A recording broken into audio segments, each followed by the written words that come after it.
أحمد يا حبيبي يا حبيبي سلام عليك سلام عليك. بسم الله الرحمن الرحيم. الحمد لله رب العالمين وبه نستعين على أمور الدنيا والدين والصلاة والسلام على أشرف الأنبياء والمرسلين سيدنا مولانا محمد وعلى آله وصحبه أجمعين. قال المصنف رحمه الله ونفعنا بعلومه في الدارين آمين.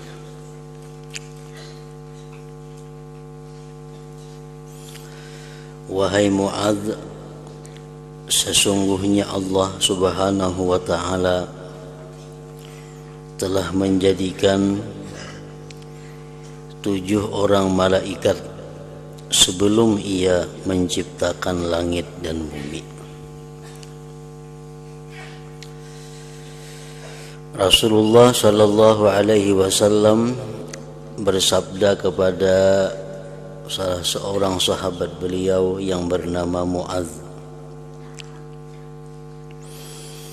bahwa Allah menciptakan 7 orang malaikat sebelum Allah menciptakan langit dan bumi ini. Kemudian lalu ditentukannya pada setiap langit seorang malaikat daripada mereka yang 7 tadi untuk menjaga pintu langit tersebut.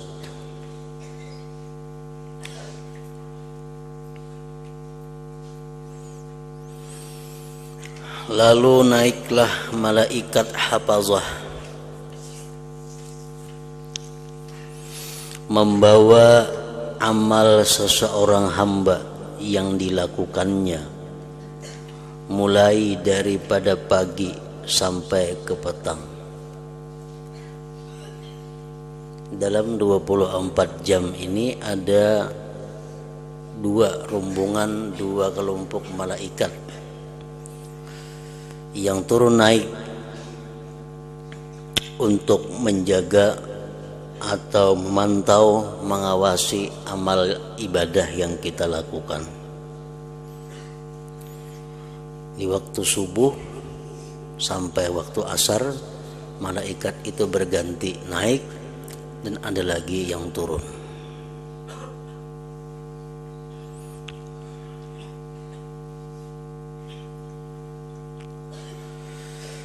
Nah, malaikat itu naik membawa amal kita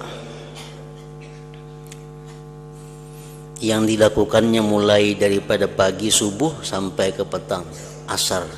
Waktu asar itu naik malaikat yang dikirim Allah mulai subuh ini, asar kayaknya naik ke atas.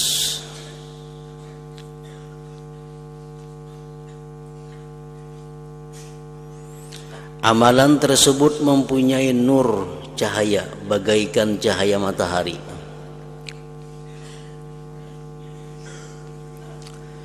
Sehingga apabila malaikat hafazah yang membawa amal hamba itu sampai ke langit yang pertama, mereka menganggap bahwa amalan itu baik dan sangat banyak.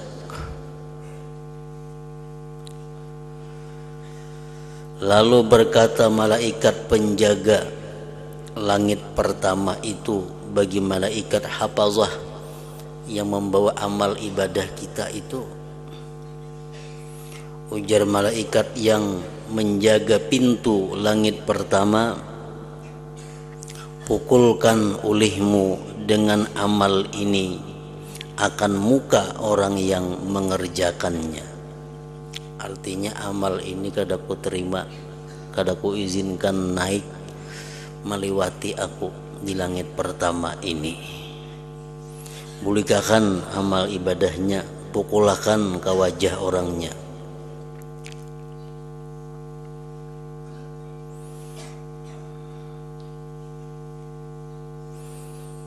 Pukulkan olehmu dengan amal ini akan muka orang yang mengerjakannya. Akulah malaikat penjaga gibah, mengumpat. Allah telah menyuruhku supaya aku tidak membiarkan amalan orang yang mengumpat orang lain dapat melalui aku untuk terus naik ke atas ke langit yang kedua.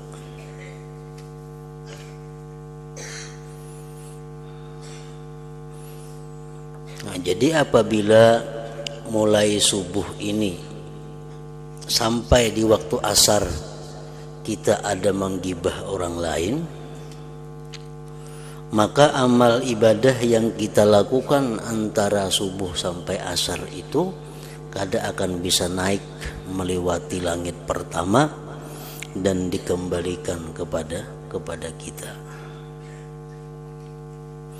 Karena Allah Subhanahu wa taala jangankan menerima amal ibadah orang yang melakukan ghibah itu, lewat langit pertama aja sudah dilarang, apalagi sampai ke hadrat Allah Subhanahu wa taala.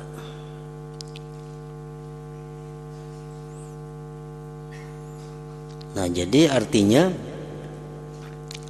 hendaknya kita sekurang-kurangnya tobat dan minta ampun kepada Allah Subhanahu wa taala daripada ghibah ini minimal 2 kali dalam sehari.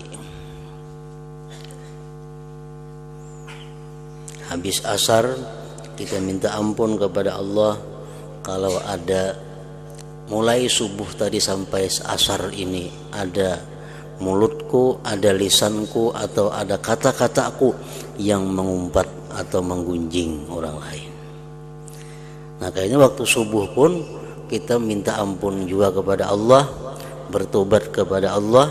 Kalau ada mulai petang sampai subuh ini kita melakukan perbuatan ghibah itu, agar bisa amal yang kita lakukan itu melewati langit yang pertama.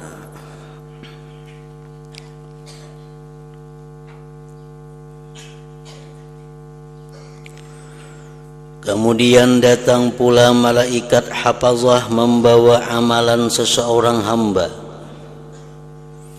Mereka menganggap bahwa amalan itu sangat baik dan sangat banyak. Malaikat itu berjaya melintasi langit yang pertama.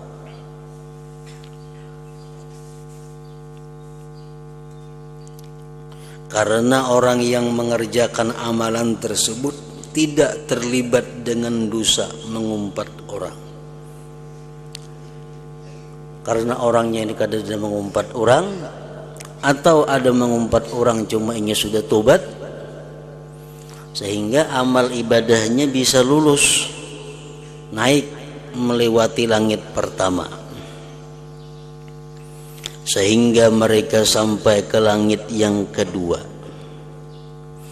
Lalu berkata malaikat penjaga langit kedua itu, "Berhenti kamu wahai malaikat pembawa amal, berhenti kamu di sini dan pukulkan dengan amalan ini akan muka orang yang mengerjakannya." Bulikakan lawan nang mengerjakan amalan-amalan ini, karena ia menghendaki dengan amalannya akan mendapat keuntungan dunia. Inya beramal ini tujuannya adalah untuk mencari kekayaan dunia. Inya beramal tujuannya untuk mencari keuntungan dunia. Allah telah menyuruhku, ujar malaikat yang kedua tadi, supaya aku tidak membiarkan amalan orang yang seperti ini melintasi aku untuk terus naik ke atas. Selain daripada itu, ia juga suka membesarkan diri di dalam majelis perjumpaan. Akulah malaikat penjaga kebesaran itu.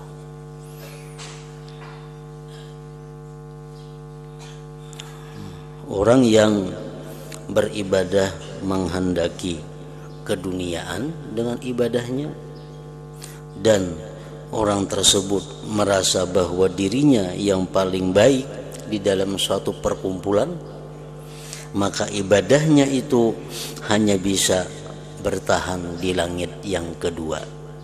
Setelah itu dikembalikan lagi kepadanya. Kemudian naik pula malaikat hafazah membawa amal seseorang hamba yang penuh dengan sinaran dan cahaya daripada pahala sedekah, sembahyang dan puasa. Para malaikat hafazah merasa heran melihat keindahan amalan tersebut. Lalu mereka membawa amalan itu melintasi langit yang pertama dan kedua, lulus. Orangnya kadang menggibah, orangnya beribadah bukan karena dunia, dan ia kadang membesarkan dirinya di tempat-tempat perjumpaan, perkumpulan, sehingga sampai ke pintu langit yang ketiga. Maka berkata malaikat penjaga langit ketiga itu, berhenti kamu di sini dan pukulkan dengan amalan ini akan muka orang yang mengerjakannya. Akulah malaikat takabbur.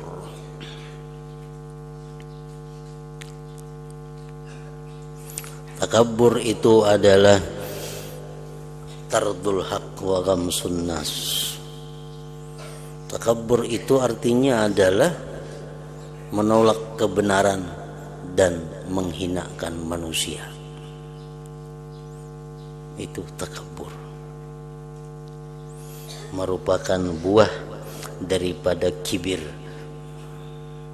Kibir itu masih berupa maksiat hati. Apabila sudah ke anggota badan yang zahir, ngarannya takabbur. Menolak yang benar, dinasihati menolak, dan menganggap orang lain itu hina. Akulah malaikat takabbur. Allah menyuruhku supaya aku tidak membiarkan amalan orang yang takabbur melintasiku. Orang itu sangat suka membesarkan dirinya di dalam majelis orang ramai.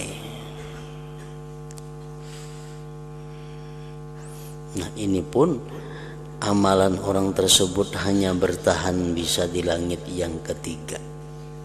Ditolak, dikembalikan kepada yang melakukannya.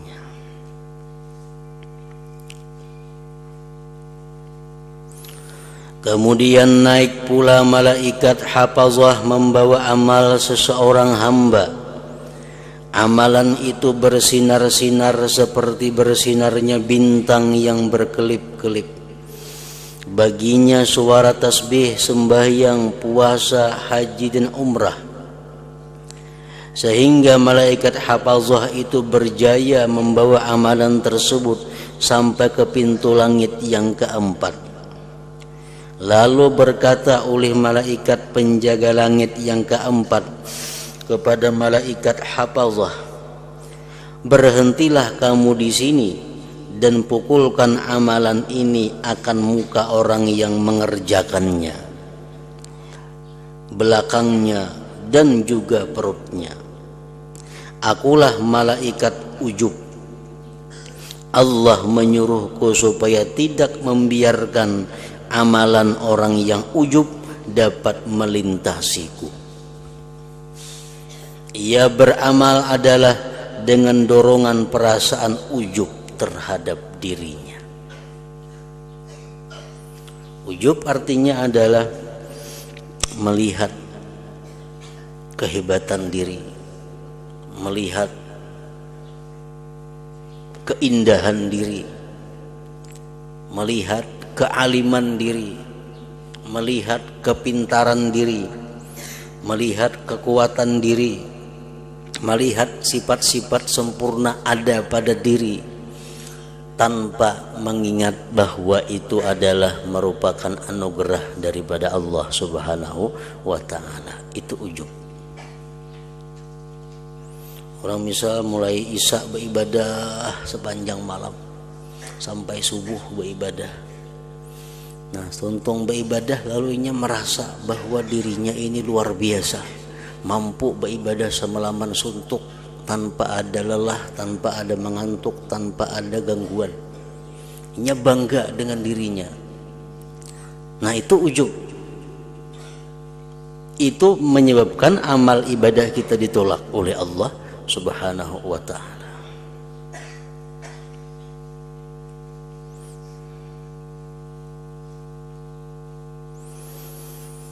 Sampai langit yang keempat,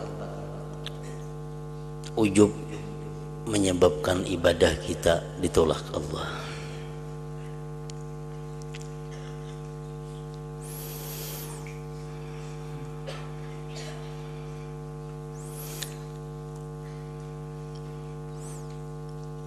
Apabila kita mengingat tentang ibadah-ibadah yang kita lakukan, aku mampu melakukan ini, aku kau memperbuat ini, kemudian timbul dalam hati ketakutan, diterima Tuhan juga kah ibadahku itu?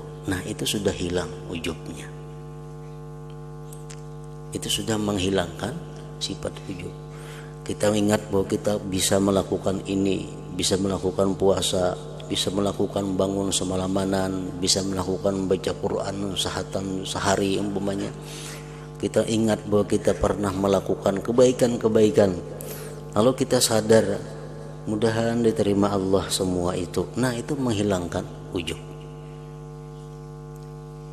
Mudahan diterima Allah. Di ujung-ujungnya ada permohonan kepada Allah, mudahan itu diterima. Nah, itu menghilangkan ujub. Ujub itu adalah sesuatu yang lupa kepada Allah, semata-mata melihat kehebatan, kesempurnaan atau kekuatan kita.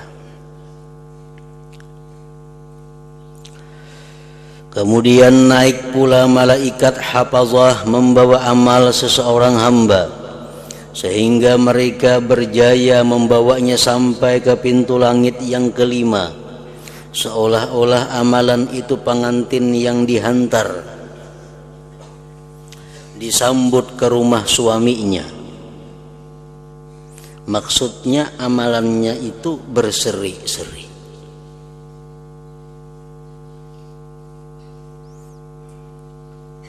Seolah-olah amalan itu pengantin yang dihantar, disambut ke rumah suaminya.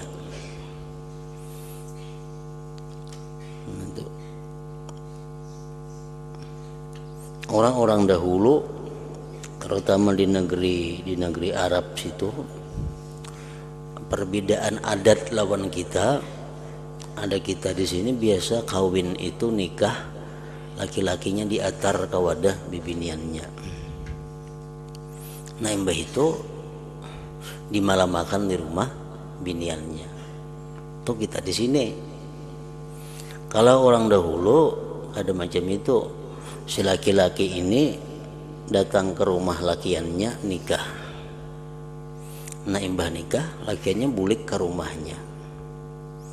Karena kamarian atau malam, rombongan keluarga perempuan ini mengantar perempuan ke rumah lakiannya.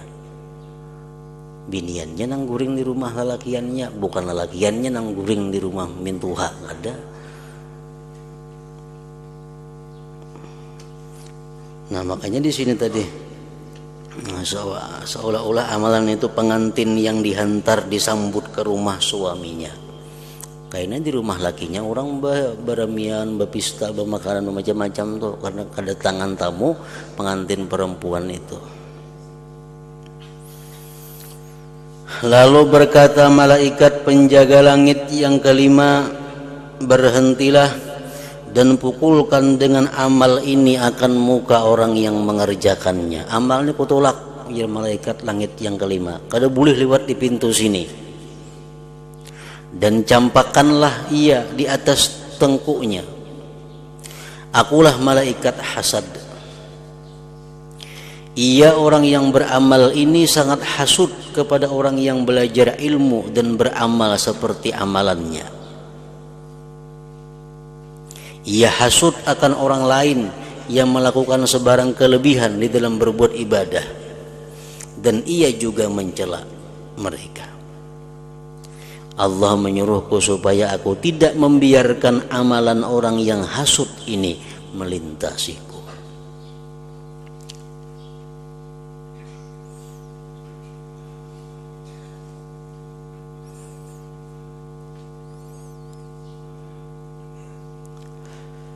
Jadi orang yang dengki, amal ibadahnya hanya sampai di langit yang kelima tadi.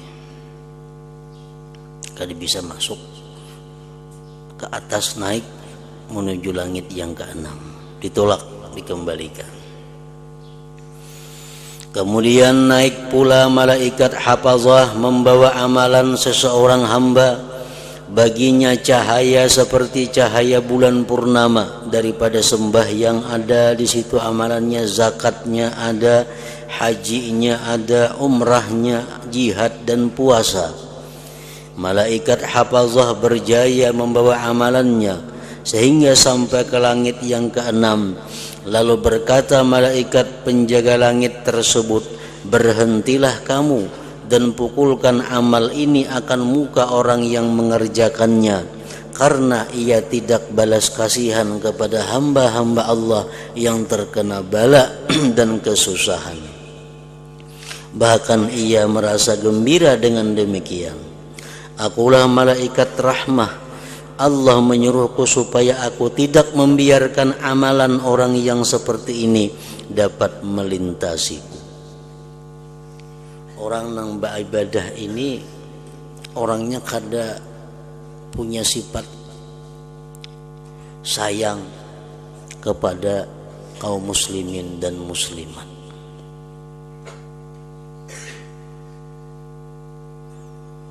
Ini mendengar kabar ada orang muslim dapat musibah, baik di kampungnya, baik di kampung orang, baik di negerinya, baik di negeri yang lain.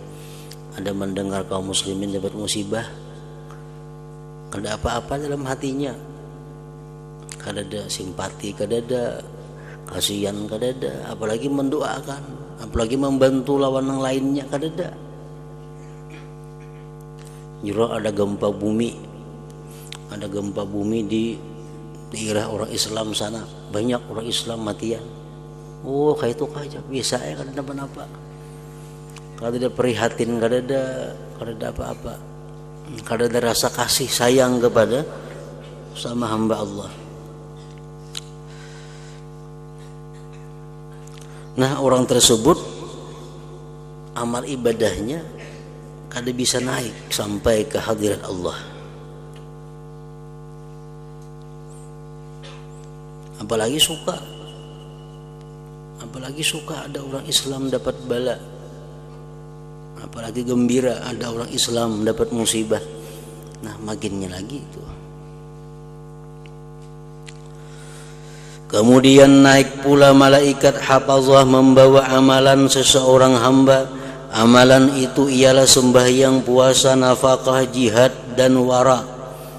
Baginya bunyi, maksudnya bunyi zikir seperti bunyi lebah, dan baginya cahaya seperti cahaya matahari. Dan naik bersama dengan amalan itu 3.000 orang malaikat mengantar amalan itu. Mereka telah berjaya membawanya sehingga sampai ke pintu langit yang ke-7. Maka berkata malaikat penjaga pintu langit tersebut, berhentilah kamu dan pukulkan dengan amal ini akan muka orang yang mengerjakannya. Bahkan pukulkan pula kan seluruh anggota badannya dan tutupkan ke atas hatinya. Akulah malaikat zikir. Zikir di sini bermakna mencari sebutan, yaitu seorang yang beramal dengan tujuan supaya disebut-sebut oleh orang lain.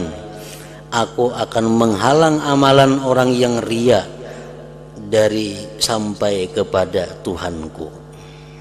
Ia beramal bukan karena mencari keridhaan Allah, tetapi hanya bertujuan supaya mendapat tempat yang tinggi di hati para fuqaha, dan supaya disebut di kalangan para ulama, dan supaya masyhur namanya di merata tempat. Allah menyuruhku supaya tidak membiarkan amalan orang yang riya ini melintasi aku, karena setiap amalan yang tidak ikhlas adalah riya, dan Allah tidak akan menerima amalan orang yang riya. Sudah sampai ke langit yang ketujuh, sudah tabulik amalannya. Kemudian naik pula malaikat hafazah dengan amalan seseorang hamba. Amalan itu berupa sembahyang, zakat, puasa, haji, umrah, akhlak mulia, banyak berdiam daripada perkara yang tidak berguna, dan banyak berzikir. Amalan ini diusung oleh para malaikat penjaga 7 petala langit, sehingga melintasi segala halangan dan sampai kepada Allah Ta'ala. Ini luar biasa, sudah sampai ke hadrat Allah Subhanahu wa Ta'ala. Para malaikat itu berhenti di hadapan Allah dan bersaksi dengan keikhlasan dan kebaikan amalan tersebut. Lalu Allah berfirman kepada para malaikatnya, kamu adalah yang bertugas menjaga amalan hambaku ini, dan sebenarnya aku lebih mengetahui dengan segala isi hatinya. Ia sebenarnya tidak menghendaki akan daku dengan amalannya tersebut. Ia hanya menghendaki sesuatu yang lain daripadaku. Oleh itu maka aku turunkan ke atasnya akan laknatku. Lalu para malaikat tadi berkata, ke atasnya laknatmu dan juga laknat kami. Lalu melaknat akan dia oleh 7 petala langit dan seisinya.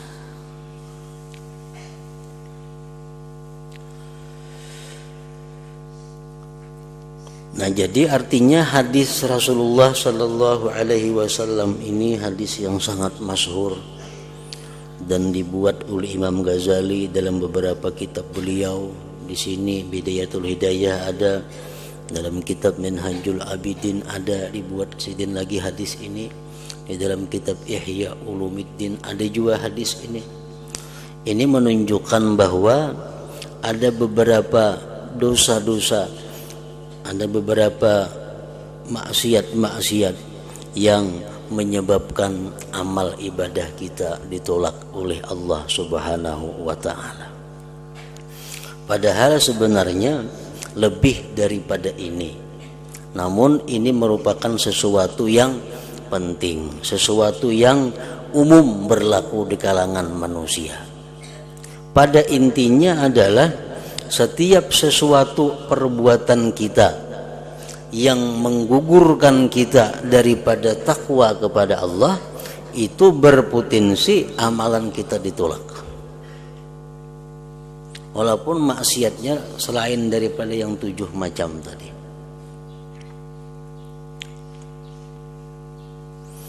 Karena ada hadis-hadis lain yang mengatakan, barang siapa yang memakan sesuatu yang diharamkan Allah, maka ibadahnya tertolak. Barang siapa ada memakai pakaian yang hanya 10% daripada harta yang haram, maka ibadahnya akan ditolak. Orang yang datang ke dukun, datang ke tukang ramal, pintu ibadahnya ditutup. Orang yang minum arak, ibadahnya ditolak. Sebenarnya setiap maksiat kepada Allah itu bisa menolak ibadah kita. Dan Allah Subhanahu wa Ta'ala berfirman, innama yataqabbalullah minal muttaqin. Nah itu intinya.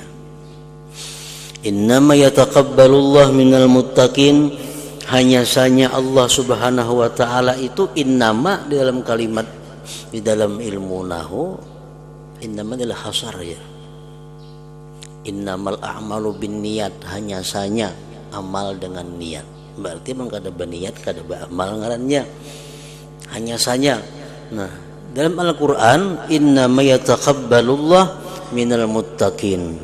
Hanya saja Allah menerima ibadah amalan minal muttaqin, daripada orang yang takwa. Artinya apa? Kalau kita beribadah kepada Allah tapi kita tidak bertakwa kepada Allah, Allah kada akan menerima amal ibadah itu. Nah jadi artinya sebelum kita beramal ibadah, hendaknya kita usahakan dahulu kita ini termasuk golongan orang yang takwa. Supaya apa? Supaya ibadah yang kita lakukan ini diterima oleh Allah. Hendak sembahyang, hendak bersedekah, hendak puasa, hendak berzakat, usahakan dulu kita supaya jadi orang takwa. Sudah kita kawa mengusahakan kita orang yang takwa, hanya kita lakukan satu ibadah, nah bisa diterima oleh Allah Subhanahu wa taala. Takwa itu apa arti takwa? Takwa itu adalah sesuatu sifat yang ada di dalam hati kita. Takwa itu satu sifat yang ada di dalam hati kita, yang dari sifat itulah kita mengagungkan Allah Subhanahu wa ta'ala. Dari mengagungkan Allah itu lalu timbullah menjunjung perintah dan menjauhi larangannya. Nah itu adalah takwa. Jadi takwa, Nabi kita mengatakan at-taqwa hahuna, takwa itu di sini. Beliau menunjuk dada. Artinya takwa itu andaknya di dalam hati. Nah, takwa andaknya di dalam hati. Jadi takwa itu satu sifat yang dari sifat itu kita mengagungkan Allah seagung-agungnya, sebesar-besarnya.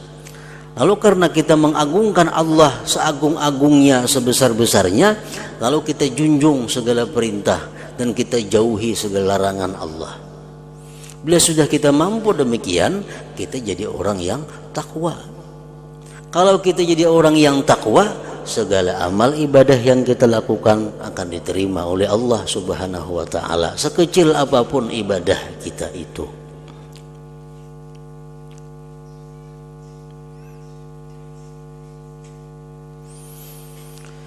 Sembahyang contohnya. Sembahyang itu adalah merupakan simbol ibadah yang tertinggi dalam agama kita sesudah 2 kalimat syahadat. Sembahyang, tiang agama. Dalam sembahyang kita diajarkan bahwa mesti dalam keadaan suci.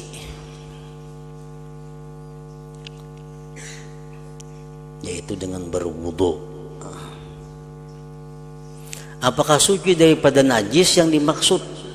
Bukan hanya suci daripada najis, tetapi suci daripada najis baik yang zahir, suci daripada najis yang zahir bisa dikubur, disiram lawan banyu. Suci daripada najis yang batin itu bisa dilakukan dengan wudu.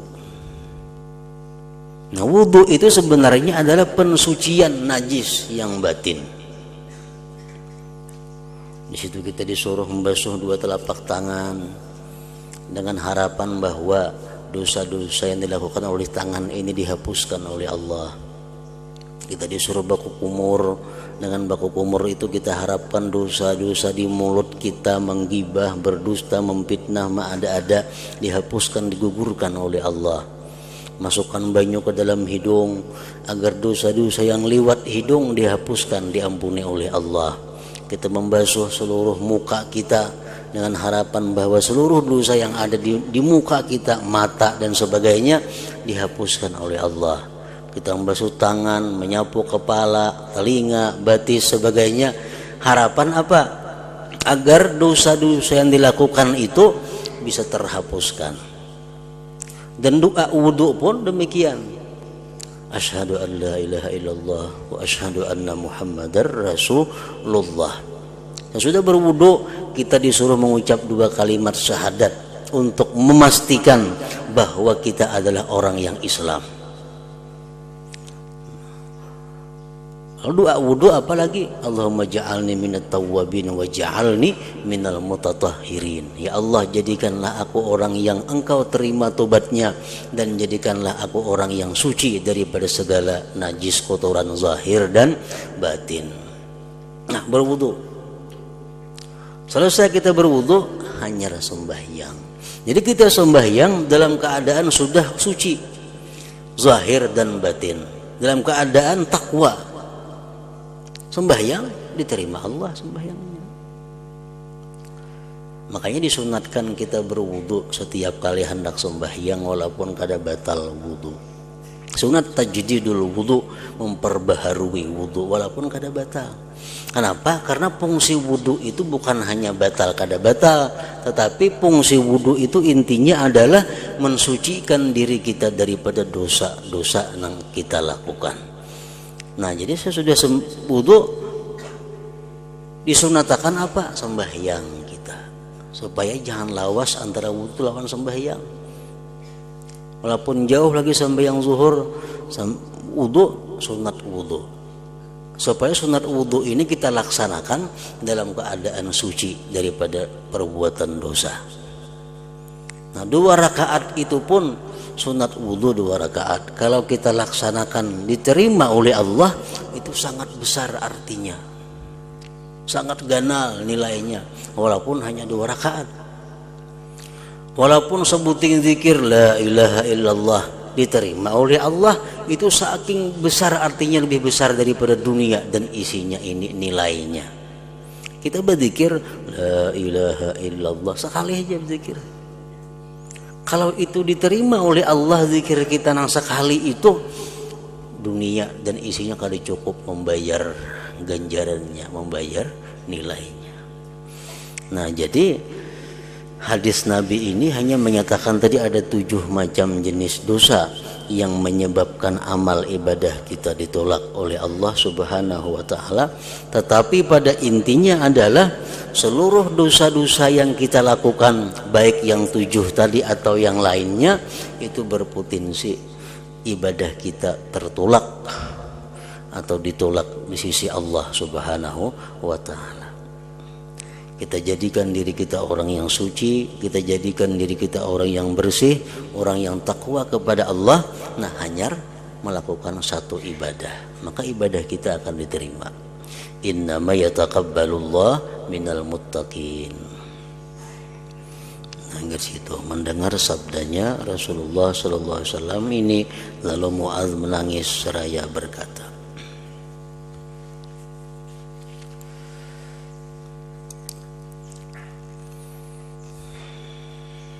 Hadratin Nabi sallallahu alaihi wasallam, Al-Fatihah.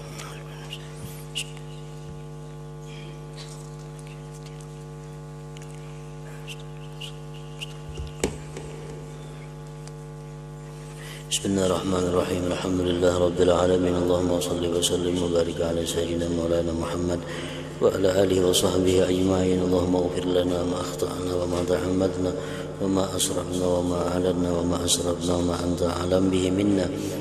Antal muqaddimu wa antal muakhiru, la ilaha illa anta. Allahumma anfa'na bima 'allamtana wa 'allimna ma yanfa'una wa zidna fahman wa ilman wa amalan wa hudan wa taufiqan bi rahmatika ya arhamar rahimin. Sallallahu alaihi wasallam Muhammad wa alihi wa sahbihi wa sallam.